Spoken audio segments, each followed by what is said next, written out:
ॐ सहनाववतु सहनौ भुनक्तु सह वीर्यङ्करवावहै तेजस्विनावधीतमस्तु मा विद्विषावहै। ॐ शान्ति शान्ति शान्तिः। ॐ पूर्णमदः पूर्णमिदं पूर्णात् पूर्णमुदच्यते पूर्णस्य पूर्णमादाय पूर्णमेवावशिष्यते। ॐ शान्ति शान्ति शान्तिः। श्रुतिस्मृतिपुराणानाम् आलयं करुणालयं नमामि भगवत्पादं शङ्करं लोकशङ्करं शङ्करं शङ्कराचार्यं केशवं बादरायणं सूत्रभाष्यकृतौ वन्दे भगवन्तौ पुनः पुनः। ईश्वरो गुरुरात्मेति मूर्तिभेदविभागिने व्योमवद्व्याप्तदेहाय दक्षिणामूर्तये नमः।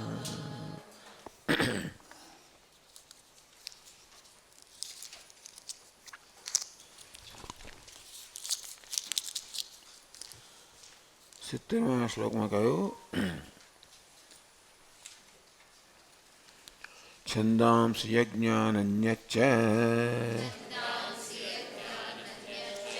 માયાવી સૃજતેऽખિલम् જીવાત્મના પ્રવિશ્યાસ્તે સન્નિરુદ્ધો વપુષ્યम् માયાં તુ પ્રકૃતિં વિદ્યાત માયિनं તુ મહેશ્વરम्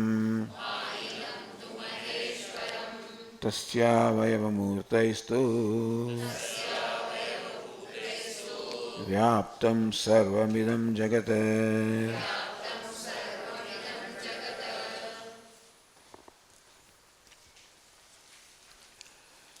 છંદાંસી યજ્ઞાન અન્યચ્ચ અખિલં માયાવી સૃજતે.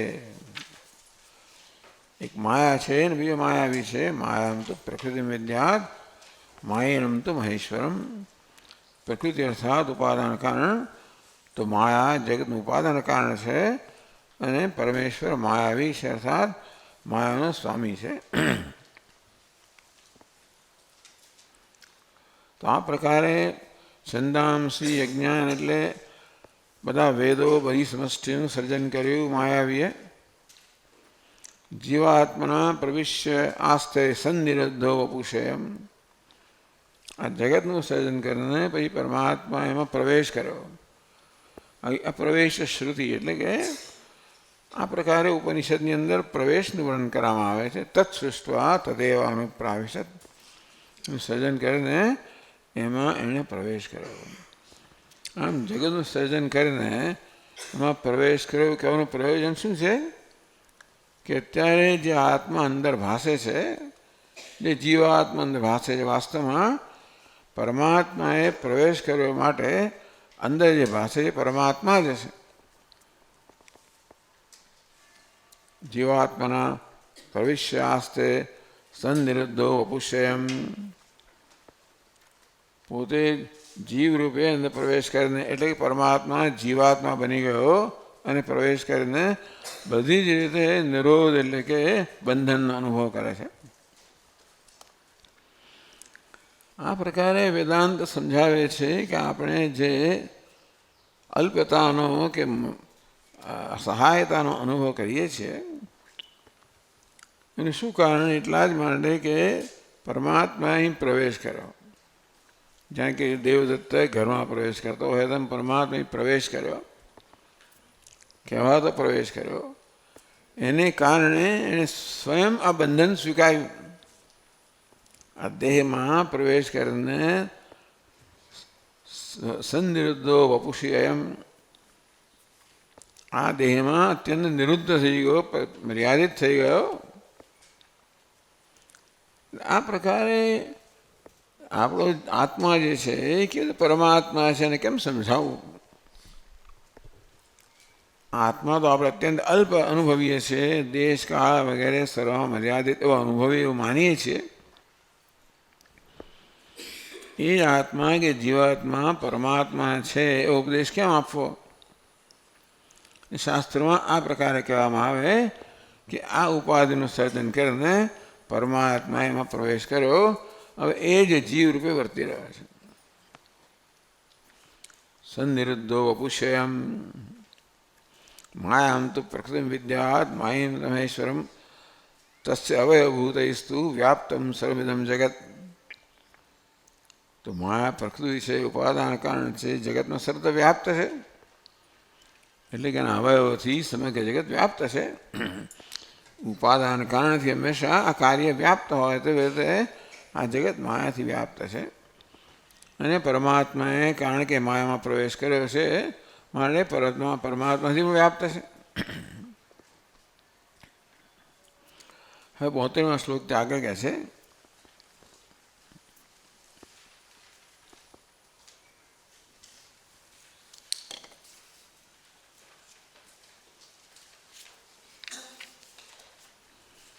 શ્વેતાશ્વતરનો 11મો મંત્ર છે.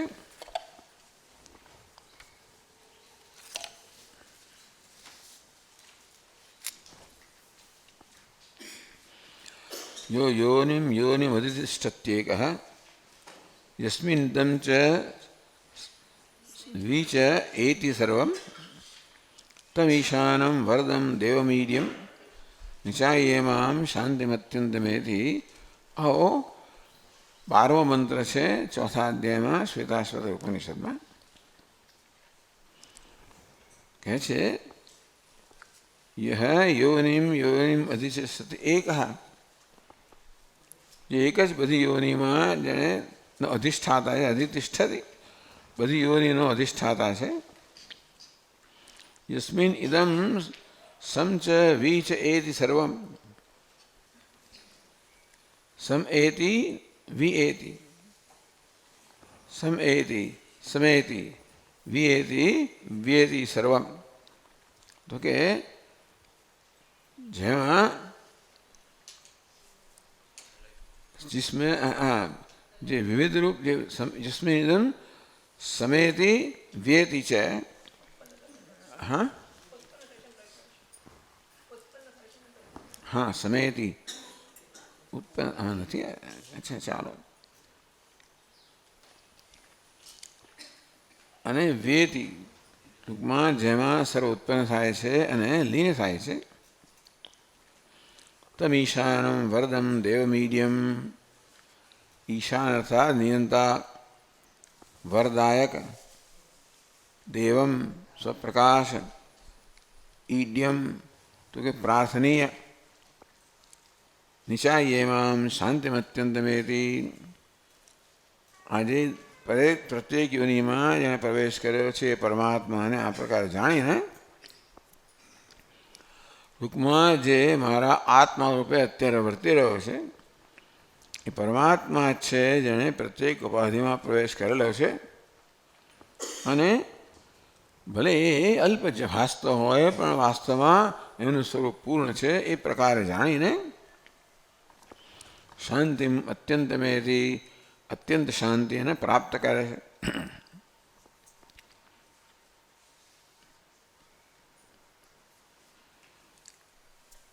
આ મંત્રનો અર્થ 72મા શ્લોકમાં અહીં સમજાવ્યો છે. ઈશો યસ્વત એકસન જીવાકારૈરનેકશઃ યોનિમ યોનિમ યોનિમ વ્રજત્યેતમ ઈશામ જ્ઞાત્વા ન સંસરેદ. જીવને પરમાત્માના ઐક્યનો આ પ્રકારે ઉપદેશ કરવામાં આવે છે કે પરમાત્માએ ઉપાધિમાં પ્રવેશ કર્યો અત્યારે હું જેને જીવાત્મા રૂપે અનુભવી રહ્યો છું વાસ્તવમાં પરમાત્મા છે. એટલે હું પરમાત્મા છું, તું પરમાત્મા છે એ પ્રકારનો ઉપદેશ કેમ કરવો? તો કે પરમાત્માએ તારામાં પ્રવેશ કર્યો છે અને એ જ તું રૂપે વ્યવહાર કરી રહ્યો છે. પરમાત્માએ જ મારામાં પ્રવેશ કર્યો છે અને હું રૂપે વ્યવહાર કરી રહ્યો છે. એ રીતે પરમાત્માનું અને હુંનું આ બંનેનું ઐક્ય આ પ્રકારે સમજવામાં આવ્યું. તો કે ઈશો યહ સહ સ્વતઃ, જે ઈશ્વર છે, એકસન જીવાકાર, એ ઈશ્વર પરમાત્મા વાસ્તવમાં એક છે, અદ્વિતીય છે. સ્વતઃ એકોપી જીવાકાર અનેકશઃ, એક છતાં પણ જીવ રૂપે અનેક જાણે કે થઈ ગયો હોય. જેવી રીતે અનેક બધા ઘડા હોય નાના મોટા, આ ઘડામાં રહેલા આકાશને આપણે ઘટાકાશ કહીએ છીએ. એમ માનીએ છીએ કે આકાશ આ ઘડામાં સીમિત છે. આકાશ ઘડામાં છે અને આકાશ ઘડાની સીમાઓ વડે સીમિત છે. વાસ્તવિકતા એ છે કે ઘડો આકાશમાં છે. કોઈ રીતે ઘડો આકાશને સીમિત કરી ના શકે, પણ ઘડો આપણામાં એ પ્રકારનો ખ્યાલ ઉત્પન્ન કરે છે. આ ઘડાનો આકાર છે, ઘડાની દિવાલો છે, એ આપણામાં એવો ભ્રમ ઉત્પન્ન કરે છે કે આકાશ ઘડામાં છે કે નહીં? આ ઘડામાં આકાશ છે કે નહીં?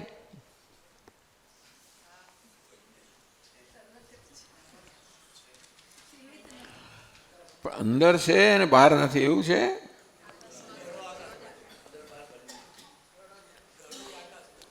તો આકાશ ઘડામાં છે કે ઘડો આકાશમાં છે? આમ ઘડો આકાશમાં, તો પણ આપણે એમ ભાસે છે કે આકાશ ઘડામાં છે. તેમ આપણે સર્વ ચૈતન્યમાં છીએ, છતાં એમ ભાસે છે કે ચૈતન્ય અંદર છે, આપણામાં છે, સીમિત છે. એટલે મને જે અનુભવ થાય છે કે ચૈતન્ય અંદર છે, પરમાત્મા અંદર છે, હું અંદર છે, એ અનુભવને કેમ સમજાવવો? અનુભવ જે છે એની વાસ્તવિકતાને કેમ સમજાવી? કે આ ઉપાધિનું સર્જન કરીને પરમાત્માએ જે વ્યાપક છે, એક છે અદ્વિતીય સર્વવ્યાપક પરમાત્માએ આમાં પ્રવેશ કર્યો. હવે સર્વવ્યાપક આવી નાની ઉપાધિમાં પ્રવેશ કેમ કરે? એ જ રીતે કે સર્વવ્યાપી આકાશ આ ઘડામાં પ્રવેશ કરે છે અને આપણામાં એવો ભ્રમ ઉત્પન્ન કરે છે કે ઘડામાં આકાશ છે. કારણ કે આપણી દૃષ્ટિ જે છે એ ઘડાના આકાર પર કેન્દ્રિત છે. એની દૃષ્ટિ એમ લાગે કે આકાશ ઘડામાં છે.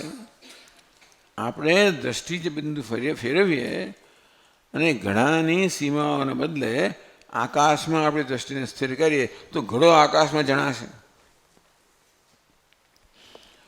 આ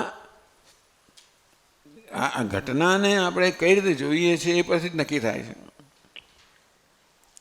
એમ દેખાય કે આકાશ ઘડામાં છે જો આપણી દૃષ્ટિ ઘડાની દિવાલો પર સ્થિર થઈ હોય, અથવા તો ઘડો આકાશમાં છે જો આપણે આપણી દૃષ્ટિ આકાશમાં સ્થિર કરીએ. તો બંને સાચું છે, બધું સાચું નથી. પણ સામાન્ય રીતે આ ઘડો આપણી નજર ખેંચી લે છે, આપણું ધ્યાન ખેંચી લે છે અને એવો ખ્યાલ ઉત્પન્ન કરે છે કે ઘડાની અંદર આકાશ છે. જેને વિચાર કરી તો ખબર પણ ખ્યાલ આવે કે સર્વવ્યાપી આકાશ ઘડામાં ન હોઈ શકે. તેથી આપણે જ્યારે આપણી દૃષ્ટિ બદલીને ઘડા પરથી આકાશમાં કેન્દ્રિત કરીએ તો જોઈ શકીએ કે આ ઘડો આકાશમાં છે. ઈશ યહ સ્વતઃ એક સન, આ પ્રકારે ઈશ્વર કે પરમાત્મા સ્વયં એક જ છે. જીવાકાર અનેકશ યોનિમ યોનિમ વ્રજતી, જીવનો આકાર લઈને એટલે અસંખ્ય આ યોનિમાં પ્રવેશ કરે છે. યોનિ એટલે કે ટૂંકમાં વ્યક્તિમાં દેહમાં ઉપાધિમાં પ્રવેશ કરે છે. એટલે આપણો જે અનુભવ છે એને સમજાવવાની આ રીત છે. કોઈ પ્રવેશ કે એવી કશી વસ્તુ વાસ્તવમાં છે નહીં, છતાંય પણ આપણો આત્મા અંદર છે, પરમાત્મા અંદર છે, આપણો એવો જે અનુભવ છે એને કેમ સમજાવો કે પરમાત્માએ ઉપાધિમાં પ્રવેશ કર્યો એટલે જાણે કે અંદર છે. અનેક બની ગયો, એક અનેક બની ગયો ને બધી ઉપાધિમાં એક સાથે પ્રવેશ કર્યો. તત્સૃષ્ટવા તદેવાનું પ્રાવિશદ. આ બધા વેદાંતમાં ઘણા બધા ઉપનિષદમાં અને પ્રવેશ શ્રુતિ કહેવામાં આવે છે. આ પ્રવેશ કર્યો એનું કહેવાનું કારણ એક જ છે કે જે અત્યારે જીવ રૂપે અનુભવાય છે વાસ્તવમાં પરમાત્મા છે. યોનિમ વ્રજતી એતમીશમ જ્ઞાત્વા ન સંસરેદ.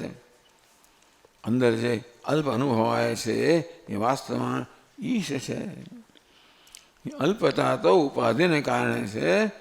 જેવી રીતે એક જ અગ્નિના અનેક જાણે કે બધા વિભાગ થઈ જાય, એ બધા અનેક તણખાઓ નીકળતા હોય તો આપણે એમ લાગે કે એક અગ્નિ અનેકમાં વિભક્ત થઈ ગયો.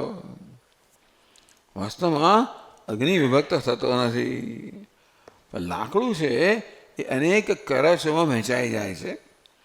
એ પ્રત્યેક કરચ સાથે સંયોજાયેલો અગ્નિ આપણે એમ લાગે કે અગ્નિ વહેંચાઈ ગયો, અગ્નિ અનેક બની ગયો એવો ભ્રમ આપણને ઉત્પન્ન થાય. ત્યારે પણ અગ્નિ એવી વસ્તુ છે જેને વિભાગ થઈ જ ના શકે. વિભાગ થાય લાકડાના, એ લાકડાની અનેક કરચો સાથે સંયોજાયેલો અગ્નિ પણ અનેક ભાષે છે, અનેક છે નહીં. એમ કહેવાય કે અગ્નિ એ અનેક બનીને પ્રત્યેક કરચમાં પ્રવેશ કર્યો. એવું વર્ણન કરી શકીએ આપણે, પોએટિક વર્ણન, કે અગ્નિ અનેક બનીને પ્રત્યેક કરચમાં પ્રવેશ કર્યો અને માટે હવે દરેક કરચમાં ભાસી રહ્યો છે. તેમ પરમાત્મા અનેક બનીને આ બધી ઉપાધિમાં પ્રવેશ કર્યો, અનેક ભાસી રહ્યો છે. એટલા માટે જે નાનકડા તણખાની અંદર પણ જે અગ્નિ છે એ પણ એ જ અગ્નિ છે જે સર્વવ્યાપી છે. અગ્નિ એટલે ઉષ્ણતા અને પ્રકાશ, એને આપણે અગ્નિ કહીએ છીએ. કોઈ આકારને આપણે અગ્નિ કહેતા નથી. ભલે આપણે અગ્નિનો દોરો હોય તો આમ એક જ્યોત દોરીએ જુદી વાત છે, એટલે એને અગ્નિ કહેવામાં આવે છે. અગ્નિને આપણે આકારને અગ્નિ કહેતા નથી. આપણે અગ્નિ કહીએ છીએ ઉષ્ણતા અને પ્રકાશને. એ દ્રષ્ટિએ જોવા જઈએ તો પેલો તણખો છે એ પણ અગ્નિ જ છે અને પેલી મોટી જ્વાળા પણ અગ્નિ છે, કારણ કે પ્રકાશ અને ઉષ્ણતામાં બંને સમાન છે. યોનિમ વ્રજતે એતમીશમ. એ પ્રકારે આપણે સમજાવે છે કેવી રીતે આપણે જેને એક અંદર છે એમ અનુભવીએ છીએ, અલ્પ છે એમ અનુભવીએ છીએ, એ વાસ્તવમાં એ સર્વવ્યાપી પરમાત્મા છે. જાણે કે અંદર છે એટલે આપણે અંદર એવી જાતનો ભાસ થાય છે. મારે કહેવામાં પ્રવેશ કર્યો, બાકી કોઈ પ્રવેશ નથી. માત્ર આપણા અનુભવને સમજાવવા માટે આવી કથા કહેવામાં આવી કે ભગવાને અનેક ઉપાધિનું સર્જન કર્યું, પછી દરેકમાં પ્રવેશ કર્યો. આપણે એમ લાગે છે કે આત્મા અનેક છે, ઉપાધિની અંદર છે, એવું આપણને લાગે છે. એ સમજાવવા માટે જે આપણે સમજીએ કે જે અનેક ભાષા છે વાસ્તવમાં એક જ છે, સર્વવ્યાપી છે. ઈશમ જ્ઞાત્વા. આ પ્રકારે પોતાની જાતને, પોતાના આત્માને ઈશ્વર અદ્વિતીય સર્વવ્યાપક જાણીને ન સંસરે, પછી નવો જન્મ લેવાનો હોતો નથી.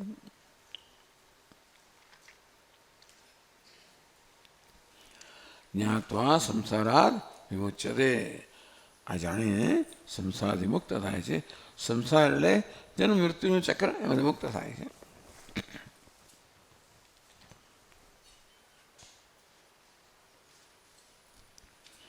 પછીના શ્લોકમાં કહે છે જ્ઞાન પ્રતિબંધ નિવૃત્ત્યર્થમ.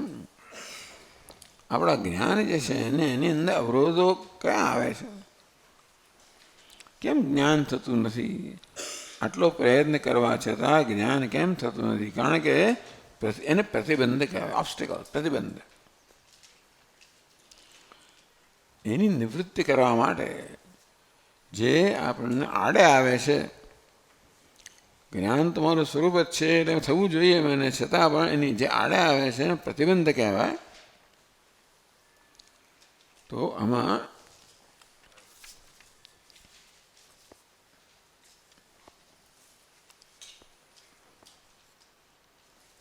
12મો શ્લોક છે.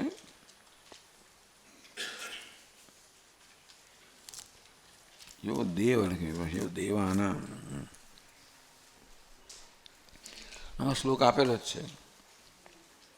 યો દેવાનામ પ્રભશ્ચોદ્ભવશ્ચ વિશ્વાદિપો રુદ્રો મહર્ષિ હિરણ્યગર્ભમ પશ્યજાયમાનગુમ સનો બુદ્ધ્યા શુભયા સંયુનક્તુ. કંઈક સમાનતા લાગે છે. યો દેવાનામ પ્રથમમ પુરસ્તાદ વિશ્વાદિયો રુદ્રો મહર્ષિ હિરણ્યગર્ભમ પશ્યજાયમાનગુમ સનો દેવ શુભયા સ્મૃત્યા સંયુનક્તુ. એ જ મંત્રનું થોડા ફેરફાર થઈ. યો દેવાનામ પ્રભવશ્ચોદ્ભવશ્ચ, જે બધા દેવાનો ઉત્પત્તિ છે અને સાથે સાથે પ્રભવ હશે, ઉદ્ભવ પણ છે.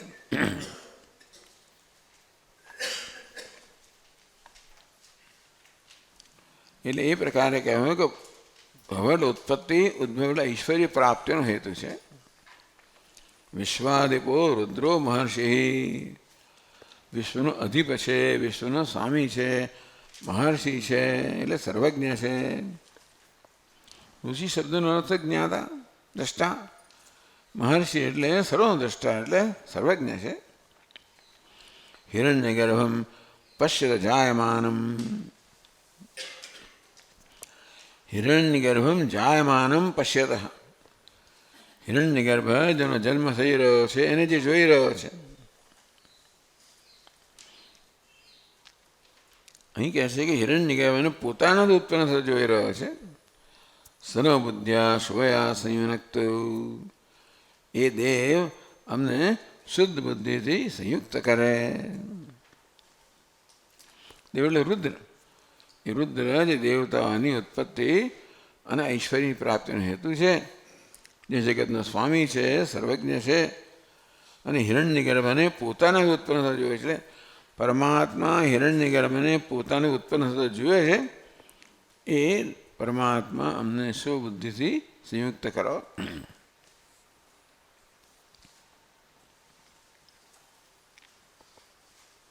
પછીનો મંત્ર કહે છે ત્યાં, જો દેવાનામ અધિપો યસ્મિન લોકા અધિષ્ઠિતા ઈશે અસ્ય દ્વિપદ ચતુષ્પદ કસ્મે દેવાય હવિષા વિધેમ.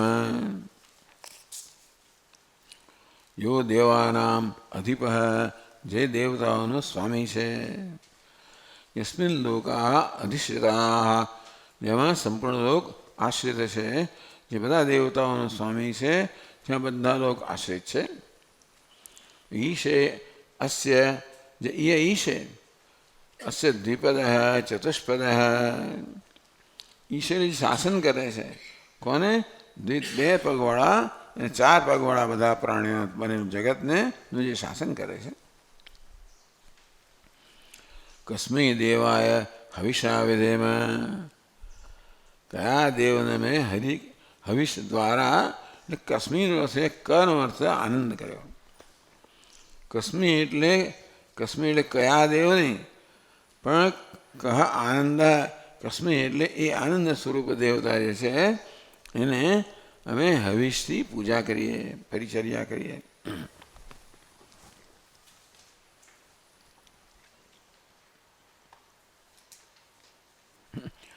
અસ્ય અર્થ પ્રાયણ સ્પષ્ટ.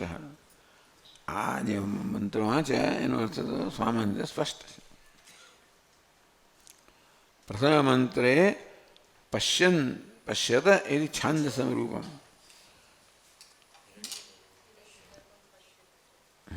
પશ્યત જાયમાનમ હિરણ્યગર્ભમ પશ્યત જાયમાનમ. બહુ સારું. पश्यति इत्यर्थः। हिरण्यगर्भं पश्यति जायमानं। कस्मै देवाय हविषा विधेम, कस्मै काय देवाय। कहनो अर्थ सुखम थाय। कम सुखम, खम सुखम।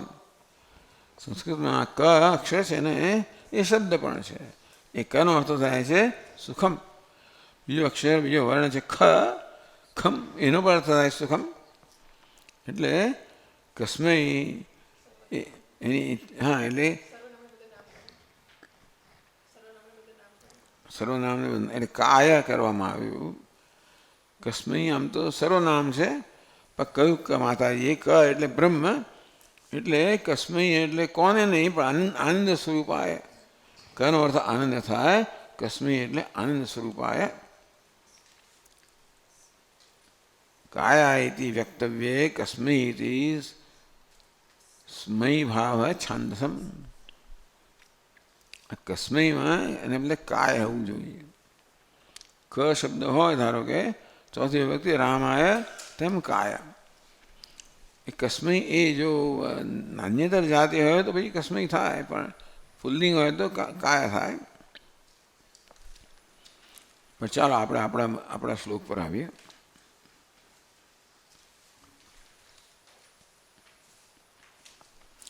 प्रतिबंधस्य बाहुल्यात्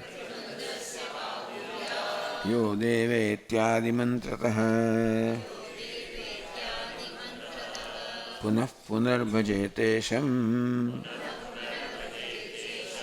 प्रतिबंध निवृत्ते. प्रतिबंध निवृत्ते જ્ઞાન થવામાં જે અવરોધ છે, પ્રતિબંધ છે, એ નિવૃત્તિ કરવા માટે, જ્ઞાનની નિવૃત્તિ કરવા માટે જેનું જ્ઞાન પ્રાપ્ત કરવા માંગે છે એ પરમાત્માને જ પ્રાર્થના કે ભાઈ તું પ્રગટ થા. જ્ઞાન થવું અર્થાત એ જ્ઞાનનો વિષય પ્રગટ થવો. અહીંયા આપણને પરમાત્માના જ્ઞાનની ઈચ્છા છે તો પરમાત્માને જ પ્રાર્થના કરે કે તું જ પ્રગટ થા. પ્રતિબંધસ્ય બાહુલ્યાત, કારણ કે આ જ્ઞાનમાં ઘણા બધા પ્રતિબંધો છે અને તેથી મારી શક્તિ નથી કે આ બધા જ પ્રતિબંધોને પાર કરીને હું એ દેવને જાણી શકું.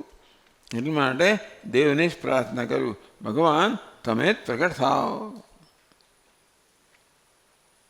પુનઃ પુનઃ ભજેત ઈશમ. આ તો વારંવાર ઈશ્વરનું ભજન કરવું જોઈએ. ટૂંકમાં વારંવાર ઈશ્વરને આવી રીતે સેવન કરવું જોઈએ, જપ કરવો જોઈએ, ધ્યાન કરવું જોઈએ. શેના માટે? ઈશ્વરને પ્રાર્થના રૂપમાં. પ્રતિબંધ નિવૃત્તે ઈશ્વરના જ્ઞાનમાં જે પ્રતિબંધ છે એ પ્રતિબંધ કહો, અવરોધ કહો, વિઘ્ન કહો, એ નિવૃત્તિ માટે ઈશ્વરને જ આપણે પ્રાર્થના કરીએ. ભગવાન તું જ આ વિઘ્નો કે પ્રતિબંધો દૂર કર. એટલે પ્રાર્થનાને પણ આ પ્રકારે આ ઉપનિષદની અંદર ઘણું મહત્વ આપવામાં આવ્યું છે. એકથી વધુ સ્થળે કહેવામાં આવે પ્રાર્થના કરો, એ દેવને પ્રાર્થના કરો.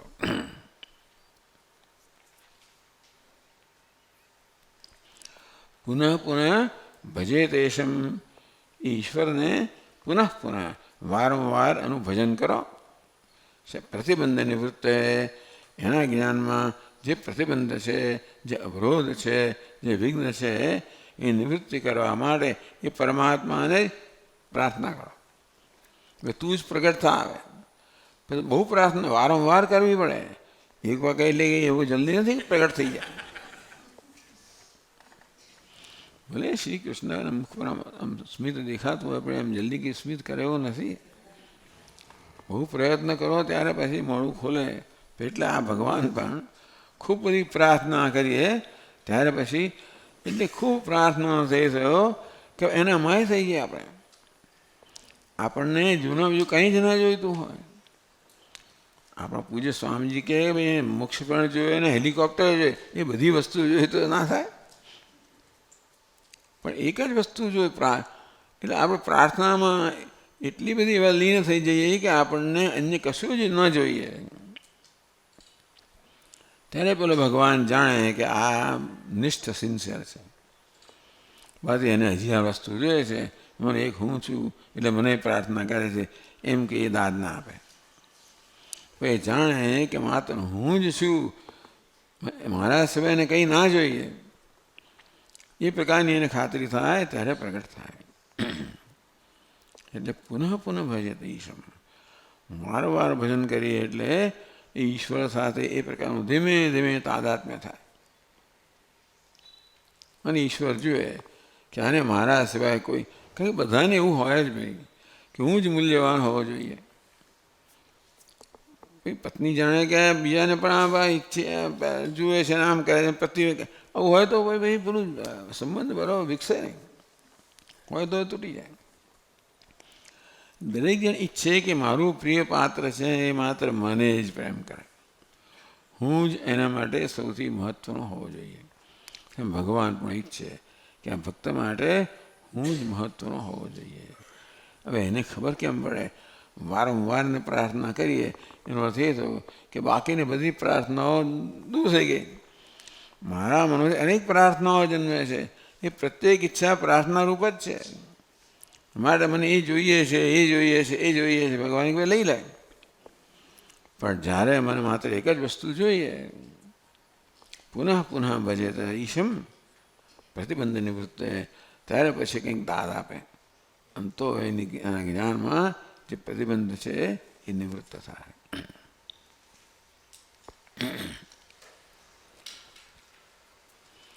પછીના શ્લોકમાં કહે છે વિચાર કુશલસ્યાપી કદાચિત યથાવત જ્ઞાનમ ન ઉત્પન્યતે.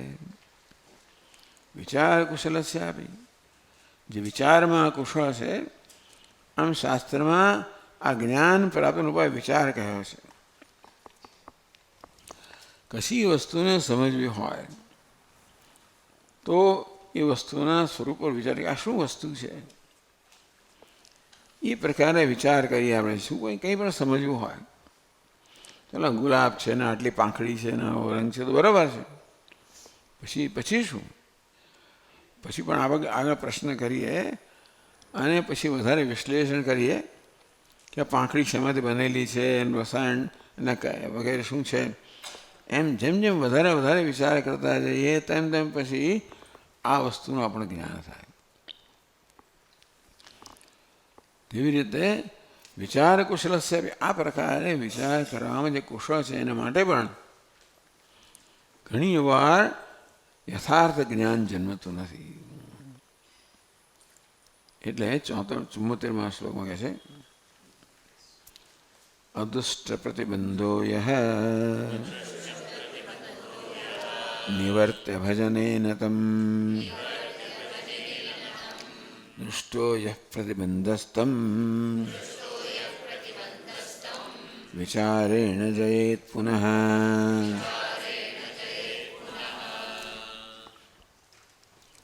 બે પ્રકારના પ્રતિબંધ કયા? અવરોધ કયા? વિઘ્ન કયા?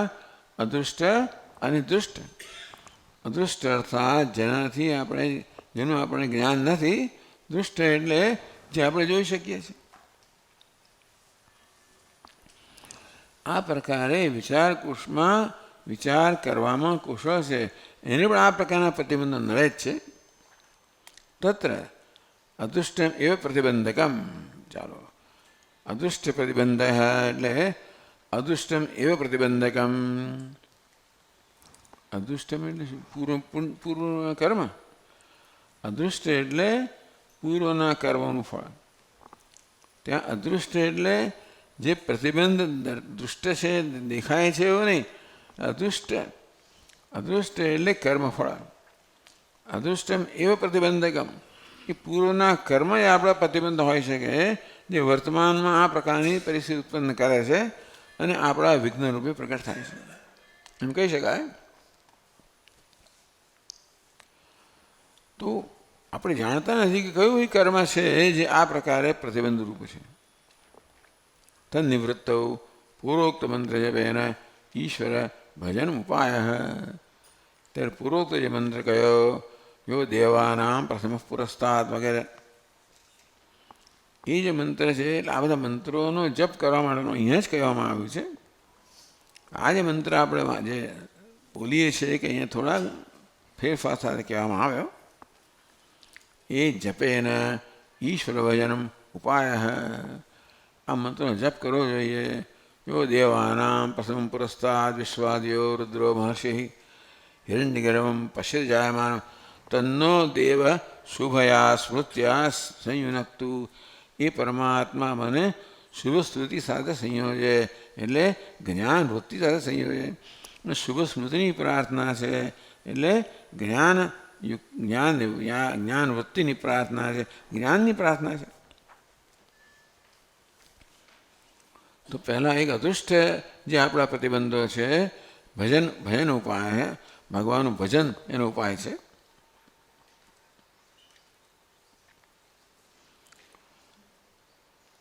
યથાવત વાક્યાર્થ અનવબોધે. પછી આવો અદૃષ્ટ રૂપી પ્રતિબંધ થાય તોય પણ પછી વિચાર તો કરવો જ પડે. ત્યારે પછી વાક્ય પર વિચાર કરવો પડે. કોઈ પણ વાક્ય હોય, જેમ કે અહમ બ્રહ્માસ્મિ વાક્ય છે. અહમ બ્રહ્માસ્મિ, અહમ એટલે શું, બ્રહ્મ એટલે શું, અસ્મિ એટલે શું? વાક્યમાં 3 શબ્દો છે. એ પ્રત્યેક શબ્દનો શું અર્થ થાય પહેલાં આપણે એ વિચારવું પડે. અને એ 3 શબ્દનો પરસ્પર શું સંબંધ છે. એ પ્રકારે આમ આટલો અહમ બ્રહ્માસ્મિ એનો વિચારમાં એ ઉપનિષદ એ વિચારરૂપ જ છે. પણ ટૂંકમાં અહમ એટલે શું? હું બ્રહ્મ છું. કયો હું બ્રહ્મ છું? આ ઉપાધિ સહિતનો અલ્પ જે હું છું એ તો બ્રહ્મ એટલે સર્વવ્યાપી ન હોઈ શકે.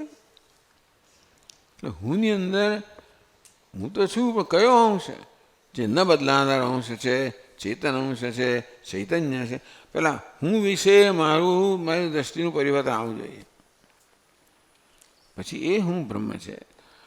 આ પ્રકારે કોઈ પણ વાક્યનો અર્થ જાણવા માટે એનો વિચાર કરો, એટલે એના શબ્દનો શું અર્થ થાય, એ બધા શબ્દો જે સંબંધ છે. આ પ્રકારે વાક્યનો અર્થ જાણવો પડે. યથાવત વાક્યાર્થ અનબોધે. પણ આ બધા વાક્યો ઉપનિષદના છે, એનું આપણે યથાર્થ જ્ઞાન ના હોય તો વિચાર રાહિત્ય. કારણ કે હું વિચાર નથી કરતો. વિચાર ન કરવાને કારણે ઉપનિષદના આ વાક્યોનો આપણે બોધ થતો નથી. સૈવ દૃષ્ટ પ્રતિબંધ. એક તો અદૃષ્ટ આપણું પૂર્વનું કર્મ છે, એ પ્રતિબંધરૂપ હોય. અને બીજું આ વિચાર ન કરવો એ બીજો પ્રતિબંધ છે. એટલે અદૃષ્ટ છે એને કેવી નિવૃત્ત કરવું? ભજનમ ઉપાય. આપણે ભજનરૂપી કર્મ કરીએ ત્યારે જે ભૂતકાળનું પાપરૂપ કર્મ હશે એ દૂર થાય. અને બીજું એટલે એ આપણા મનની અંદર રહેલો અવરોધ છે. બુદ્ધિનો અવરોધ કયો છે? વિચારનો અભાવ. તમે વિચારીને નિવર્તય. તો ઉપનિષદની મદદથી, શાસ્ત્રની મદદથી, ગુરુની મદદથી આ વાક્ય પર ના અર્થ પર વિચાર કરવો જોઈએ. એમ કરે ને વિચારના અભાવનો જે પ્રતિબંધ હતો એ દૂર થાય. તમે વિચારમ ઉપરિતના મંત્ર દર્શયંતી. વિચાર કરો શું કરવાનું, કઈ રીતે ચિંતન કરવાનું? તો ટીકાકાર કહે છે પછીના મંત્રો છે એ વિચાર દર્શાવે છે. 75મો શ્લોક. સૂક્ષ્મેભ્ય પરમાણુભ્ય અપ્યતિ સૂક્ષ્મો ન લક્ષ્યતે બહિર્મુખૈ સ્વતઃ સોયમ વિશ્વં વ્યાપ્યાવતિષ્ઠતે.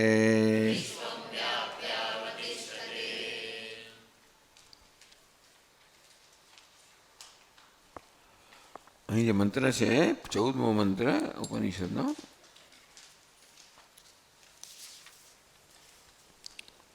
સૂક્ષ્માતિ સૂક્ષ્મં કલિલસ્ય મધ્યે વિશ્વસ્ય સષ્ટારમ અનેક રૂપમ વિશ્વસ્યેકમ પરિવેષ્ટિતારમ જ્ઞાત્વા શિવમ શાંતિમત્યંતમેતિ. સૂક્ષ્માદિ સૂક્ષ્મમ, સૂક્ષ્મથી પણ સૂક્ષ્મ. કલિલસ્ય મધ્યે, કલિલ એટલે મલિનતા.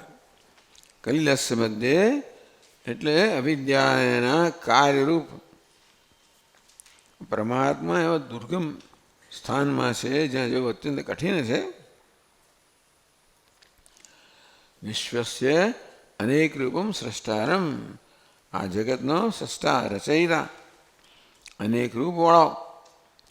વિશ્વસ્ય એકમ પરિવેષ્ટિતારમ, સંસારને એકમાત્ર પરિવેષ્ટિતારમ, વાસ્તવમાં વ્યાપ્ત કરનાર એવા અહીંયા કહ્યું કે ભાઈ યોગ ભોગ પ્રદાન કરનાર. જ્ઞાત્વા શિવમ શાંતિમત્યંતમેતિ, એવા શિવને જાણીને અત્યંત શાંતિ પ્રાપ્ત કરે છે.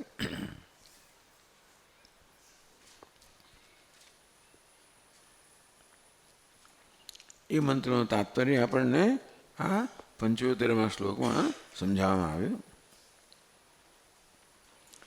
સૂક્ષ્મેભ્યઃ પરમાણુભ્યઃ અપ્યતિ સૂક્ષ્મો ન લક્ષ્યતે બહિર્મુખૈ સ્વતઃ સોऽયં વિશ્વં વ્યાપ્યાવતિષ્ઠતે.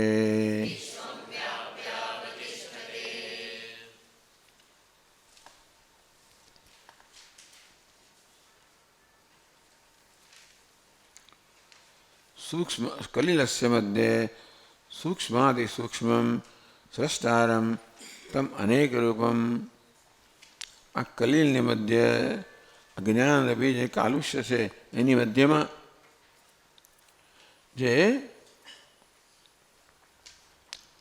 વિશ્વસ્ય સ્રષ્ટારમ, જે વિશ્વનું સર્જન કરનાર છે, અનેક રૂપ ધરાવનાર છે.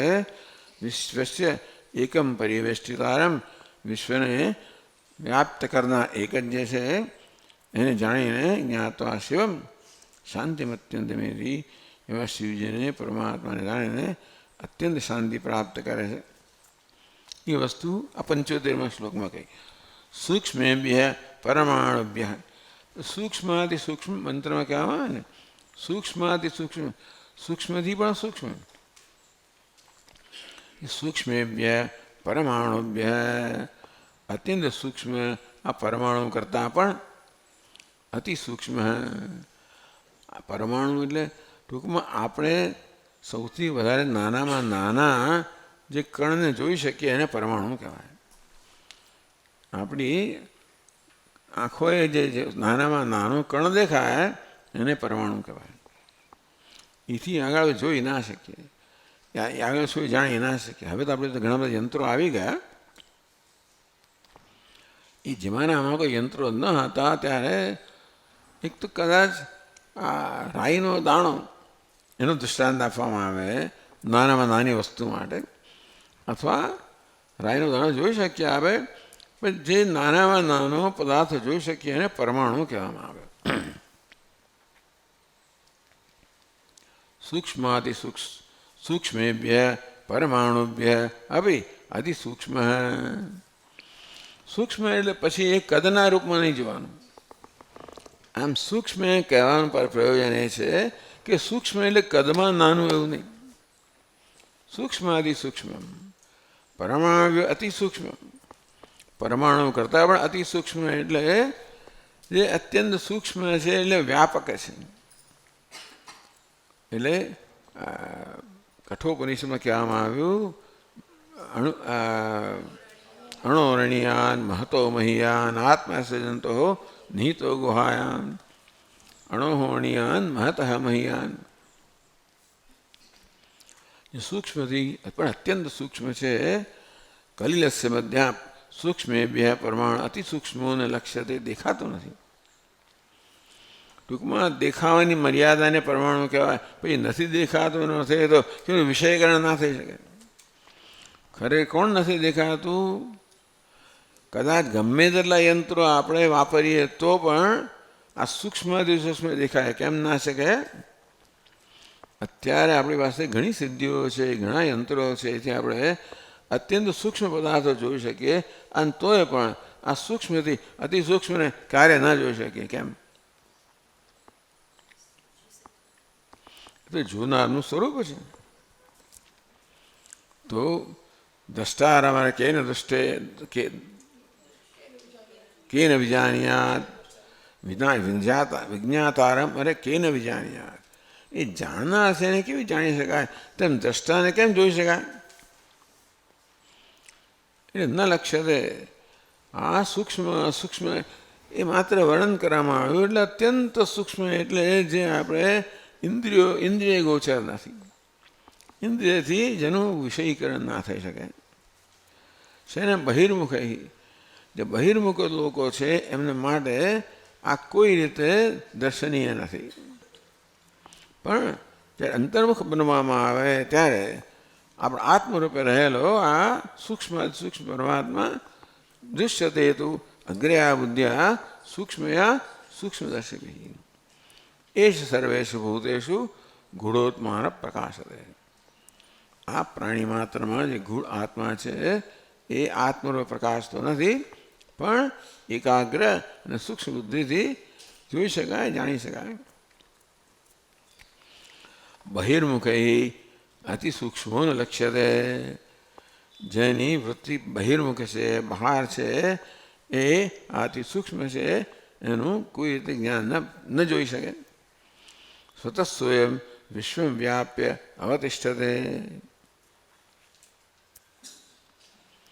વાસ્તવમાં એ સ્વયં સ્વતઃ વિશ્વમ વ્યાપ્ય અવતિષ્ઠતે. સમગ્ર વિશ્વને વ્યાપીને રહેલો છે આ પરમાત્મા. એટલે વ્યાપક કહો. સૂક્ષ્મથી સૂક્ષ્મ એટલે કારણ કે જેમ જેમ આપણે કદમાં સૂક્ષ્મ થતા જઈએ તેમ તેમ પછી એની વ્યાપકતા જાણે વધતી જાય. તેથી જે સર્વવ્યાપી છે એ આપણે માટે સૂક્ષ્માથી સૂક્ષ્મ છે. સૂક્ષ્માથી સૂક્ષ્મ એટલે સર્વવ્યાપી.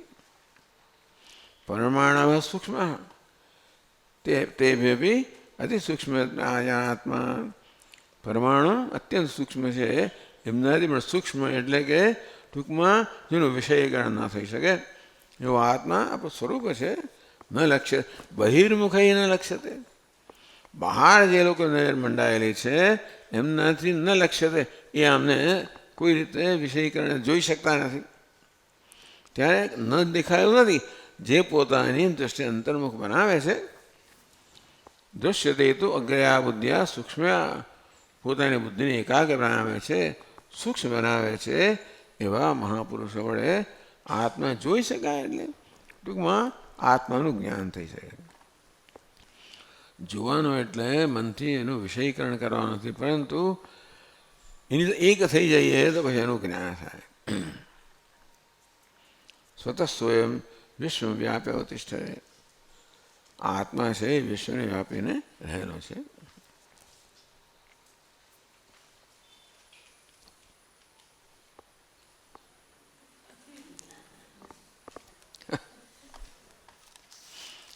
ચાલો ભાઈ એક શ્લોક વધારે કહીએ. પછીનો મંત્ર કહે છે શ્વેતાશ્વતરમાં, સૈવ કાલે ભુવનસ્ય ગોપ્તા વિશ્વાધિપ સર્વભૂતેષુ ગૂઢઃ યસ્મિન યુક્તા મહર્ષયો દેવતાશ્ચ તમેવં જ્ઞાત્વા મૃત્યુપાશાં છિનત્તિ. સૈવ કાલે ભુવનસ્ય ગોપ્તા એટલે અતીત કાળમાં કલ્પની અંદર એ જ આ ભુવનસ્ય ગોપ્તા સમગ્ર જગતનો રક્ષક હતો. વિશ્વાધિપ સમગ્ર વિશ્વનો અધિપ એટલે સ્વામી. સર્વભૂતેષુ ગૂઢ પ્રાણી માત્રમાં ગૂઢ એટલે સર્વભૂતેષુ ગૂઢ આત્મા એને કે છુપાયેલો છે. યસ્મિન યુક્તા બ્રહ્મર્ષય દેવતાશ્ચ. બ્રહ્મર્ષિઓ દેવગણ જે છે જેમાં યુક્ત થઈને એકાગ્ર થઈને તમેવ જ્ઞાત્વા મૃત્યુપાશામ છિનત્તિ. એટલે દેવતાઓ અને ઋષિઓની વાત કરવામાં આવી. બ્રહ્મર્ષિ અને દેવતાઓ એ ઋષિ એટલે સૂક્ષ્મ દૃષ્ટિ ધરાવનારા છે અને મહર્ષિ અત્યંત સૂક્ષ્મ દૃષ્ટિ ધરાવનારા છે. અંતર્મુખ દૃષ્ટિ ધરાવનાર છે. દેવતાઓ પણ જે અત્યંત વિકસિત ઉપાધિવાળા છે એને દેવતા કહેવામાં આવે. આપણે પણ આવા બની શકીએ. આપણા મનને પણ એ પ્રકારે સૂક્ષ્મ બનાવીએ. એને માટે ભજન કહ્યું, જપ કહ્યો, બીજું કશું નહીં તો એ પ્રકારનો ઉપાય કહો અહીંયા આગળ. આપણું મન જેમ જેમ સૂક્ષ્મ બને તેમ તેમ પછી આપણે આત્મા સાથે ધીમે ધીમે સંવાદિતા પ્રાપ્ત કરતા જઈએ. આત્મા તો છે જ, એ સંવાદિતા પ્રાપ્ત કરવાની છે. માટે મનને જેમ જેમ અંતરુખ બનાવતા જઈએ તેમ તેમ આત્મા સાથે સંવાદિતા સ્થપાતી જાય. યસ્મિન યુક્તા બ્રહ્મર્ષયઃ દેવતાશ્ચ તમેવ જ્ઞાત્વા મૃત્યુપાશામ સ્યનત્તિ. એને જાણી એને મૃત્યુના પાશને છેદી નાખે છે. ઇતિ મંત્ર તાત્પર્ય આહ. આ જે મંત્ર આપણે હમણાં વાંચ્યો એનું તાત્પર્ય આપણને 76મા શ્લોકમાં સમજાવે છે.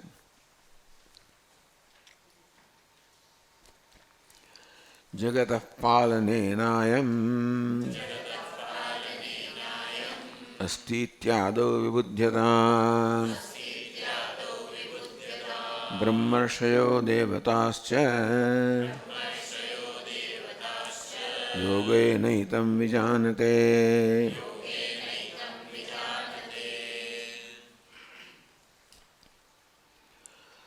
સૈવકાલે ભુવનસ્ય ગુપ્તા એ 15મો શ્લોક.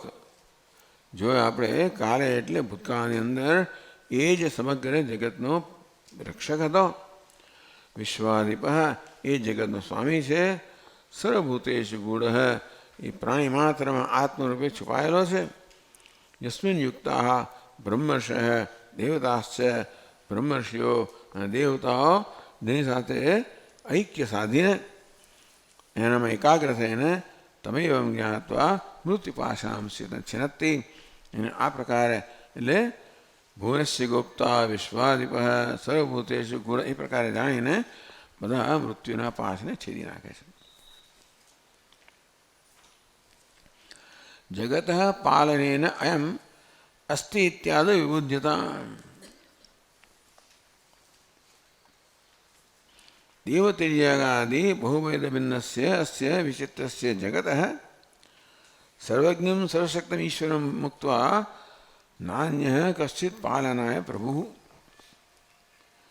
જગત પાલનેન બી કોઈ જગતનું પાલન કરી રહ્યો છે, કોઈ જગતનું નિયંત્રણ કરી રહ્યો છે.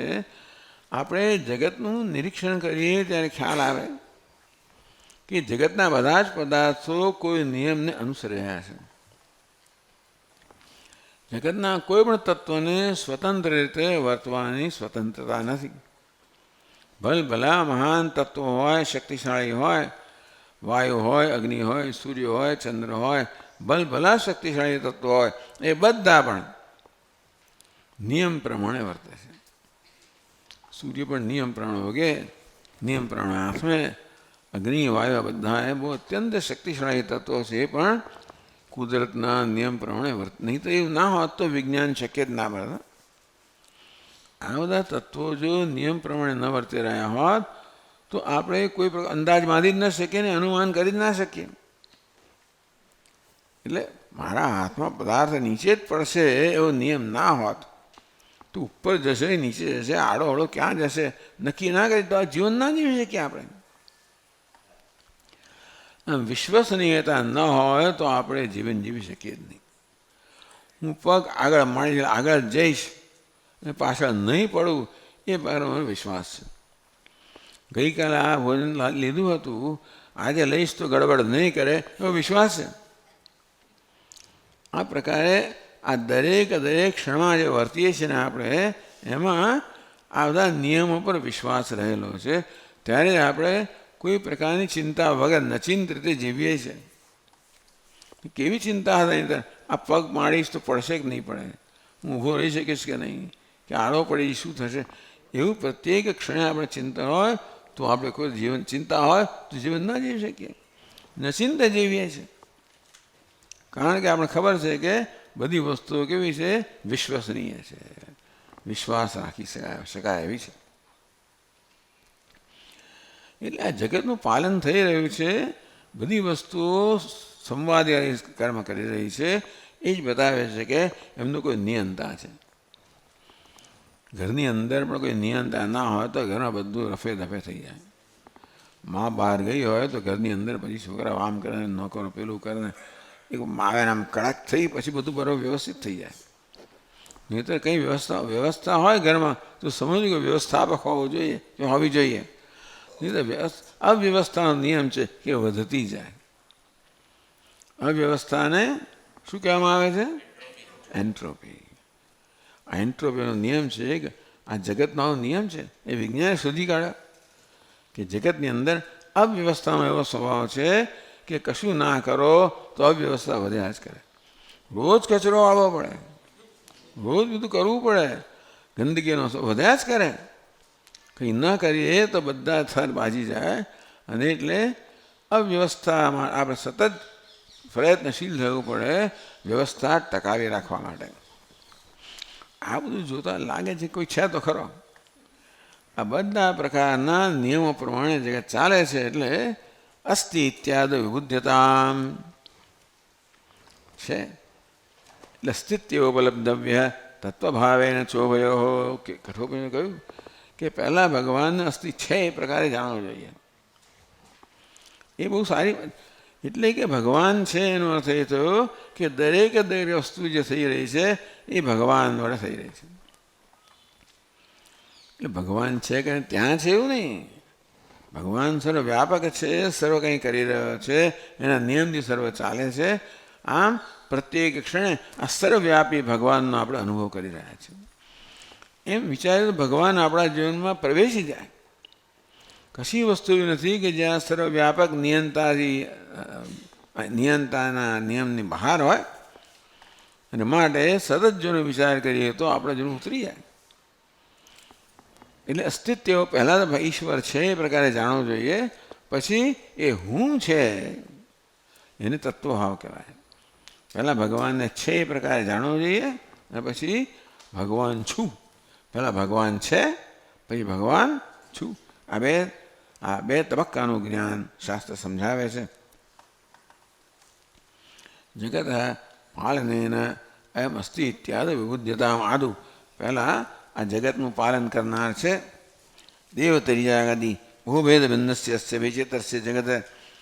આ કેટલું બધું વિલક્ષણ અને કેટલું વૈવિધ્યપૂર્ણ જગત છે. દરેક વસ્તુ એકબીજાથી જુદી. બે પાંદડા સરખા ના હોય, કશું સરખું ના હોય.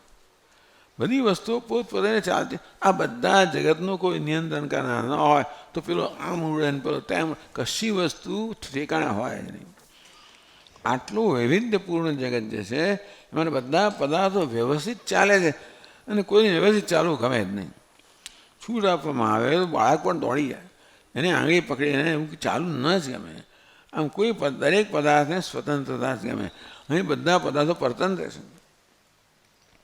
બધું પરતંત્ર છે કારણ કે કોઈ તંત્ર છે, કોઈક એ લોકોનું નિયામક છે જેના તંત્રમાં સત્તામાં એ બધા છે. એટલે તમને એમ લાગે કે આ સૂર્ય, ચંદ્ર, વાયુ વગેરે આટલા બધા શક્તિશાળી તત્વો કોઈનું કયું માને? એ બધા આજ્ઞાંગિત સેવકોની જેમ બધું કર્મ કરી રહ્યા છે. એ બતાવે છે કે એમને પણ નિયમનમાં રાખનાર કોઈ હશે. જગત પાલેન અયમ અસ્તિ ઇત્યાદિ વિબુધ્યતા. આ જગત આ પ્રકારે વ્યવસ્થિત નિયમમાં ચાલી રહ્યું છે. એ પછી પહેલાં આપણે નિશ્ચય કરવો જોઈએ કે ઈશ્વર છે.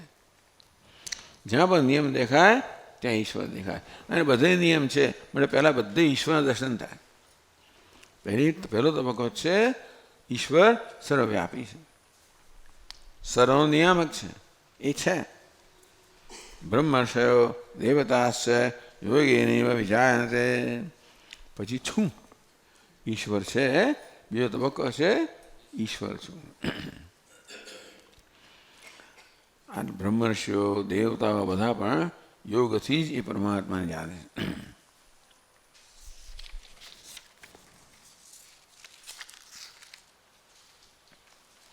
अतः जगत्पालनेन आदौ અયમ અસ્તિ ઇતિ વિબુધ્યતામ. આ જગત પાલનનો એ થઈ રહ્યું છે એ પરથી પહેલાં ઈશ્વર છે. આ આપણને એમ કેવું સહેલું છે ભાઈ, એ જૂનું ઉતારીએ ત્યારે એ બહુ મોટી વસ્તુ છે. ઈશ્વર દરેક જગ્યાએ ઈશ્વરનું દર્શન થાય આપણને. અને ઈશ્વર એટલે કોઈ રૂપ લઈને આવેલું નહીં. જે તમારે પણ ઈશ્વરનું દર્શન આ તે વેદાંતને લોકો કરી શકે કે ભાઈ આજે બધું જ્યાં નિયંત્રણ છે, બધી વસ્તુ નિયમ પ્રમાણે ચાલે છે. અને એક સામાન્ય એ જ આપણે જોયા કરીએ કે જો ઈશ્વર અહીં કેવી કામ કરી રહ્યો છે. આ ભલભલા લોકોને પણ કેવો નિયંત્રણમાં રાખી રહ્યો છે. અત્યારે દોડાદોડ કરે, છેવટે કેવા સરખા થઈ જાય છે બધા. ટૂંકમાં બધા આ રીતે બધાનું નિયંત્રણ કરનાર ઈશ્વર છે. એ જોઈએ તો સર્વત્ર ઈશ્વરના દર્શન. જગતપાલિન આદૌ અમસ્તિ ઇતિ વિબુધ્યતામ. આ જગતનું પાલન થઈ રહ્યું છે, નિયમન થઈ રહ્યું છે તે પહેલાં ઈશ્વર છે એ પ્રકારે નિશ્ચય કરો. દેવતાદય અયમ યોગેન વિજાનતે. અને પછી આ દેવતાઓ વગેરે છે યોગથી, યોગ એટલે એ ચિત્તની એકાગ્રતાથી પછી છેવટે એ હું છે એ પ્રકારે જાણે. પહેલાં છે અને પછી એ જે નિયામક છે એ કેવો છે, એ ક્યાં છે, એવું જેમ આપણે વિચારીએ એમ ધીમે ધીમે દૃષ્ટિ અંતર્મુખ થતી જાય અને હું છું એ પ્રકારનું જ્ઞાન થાય. આ પ્રકારે બહુ બધા સુંદર અત્યારે આપણને આજે બધા બહુ સુંદર શ્લોકો આપણે જોવા મળે અત્યારે, કે આપણે સારા મૂડમાં હોઈશું ગમે તે પણ. એટલે ચાલો એ રીતે આ ઉપનિષદનું અધ્યયન પણ આપણને ખૂબ આનંદદાયક બન્યું. અને બાકીના બધા શ્લોકો છે એ બધા ઘરે કરી લેજો. એટલે હોમવર્ક બીજું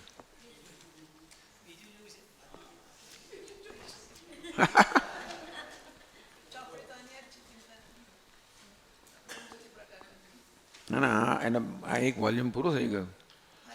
હા, બીજો ભાગ.